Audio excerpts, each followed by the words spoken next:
વિશ્વ યોગ દિવસની ઉજવણીમાં લોકો સહભાગી થાય અને જાગૃતિ આવે તે હેતુસર રાપર શહેર ખાતે યોગ જાગૃતિ રેલી યોજાઈ।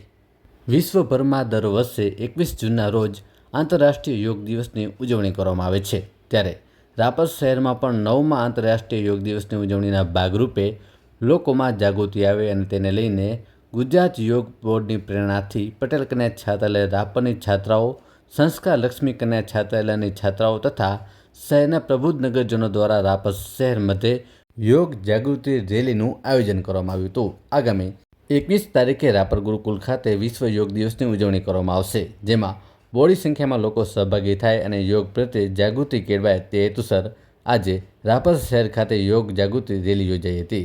કોર્ટ પરિસરથી યોગના પ્રચાર પ્રસાર માટે ગુજરાત યોગ બોર્ડની પ્રેરણાથી પટેલ કન્યા છાત્રાલય રાપરની છાત્રાઓ, સંસ્કાર લક્ષ્મી કન્યા છાત્રાલયની છાત્રાઓ તથા શહેરના પ્રબુદ્ધ નગરજનો સાથે વિશાળ યોગ રેલીને ન્યાય મંદિરના પરિસરમાં ચિંતનશીલ કેળવણીકાર અદના ગાંધીજન શ્રી રમેશભાઈ સંઘવીએ પ્રેરક ઉદ્બોધનમાં જણાવ્યું હતું કે યોગની સમાજના વિશાળ હિતમાં કેવી જરૂરિયાત છે।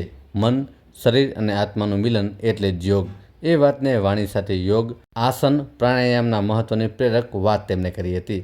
આ સાથે પ્રિન્સિપલ સિવિલ જજ શ્રી સનેલ સાહેબે પ્રેરક ઉદ્બોધન કર્યું હતું। આ સમયે સરકારી વકીલ મહેશભાઈ ગઢવી, જ્યોતિબેન સંઘવી, સરસ્વતી કન્યા વિદ્યાલયના શિક્ષિકા દીનાબેન સોલંકી, પ્રવીણભાઈ, નરેન્દ્રભાઈ પટેલ, ભરતભાઈ ઠાકોર, હસુભાઈ ઠક્કર, વિનોદભાઈ દોશી, સુષ્માબેન મોરબિયા, મોંઘીબેન તથા વિશાળ સંખ્યામાં લોકોએ પ્રેરક વક્તવ્યનો લાભ લીધો હતો।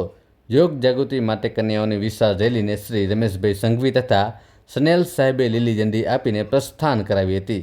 યોગ જાગૃતિ અંગેના બેનરો અને પ્રેરક સૂત્રોચ્ચાર સાથે ન્યાય મંદિરથી નીકળેલી રેલી રાપર શહેરના ડાયનામિક ચોક, સેલારી નાકા, ભૂતિયા કોઠા, આથાણા નાકા થઈ સ્વામિનારાયણ મંદિર ખાતે પરત ફરી હતી।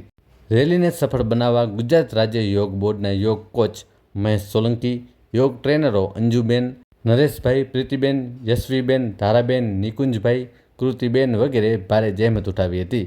વિશેષ યોગદાન પટેલ કન્યા છાત્રાલયના મુખ્ય ગૃહમાતા રિન્ટલબેન તથા સ્ટાફે તેમજ સંસ્કાર લક્ષ્મી કન્યા છાત્રાલયના ગૃહમાતા રમીલાબેન ઠાકોરે જહેમત ઉઠાવીને રેલીને સફળ બનાવી હતી। માહિતી આજરોજ સાંજે 6 વાગે પ્રાપ્ત થઈ હતી।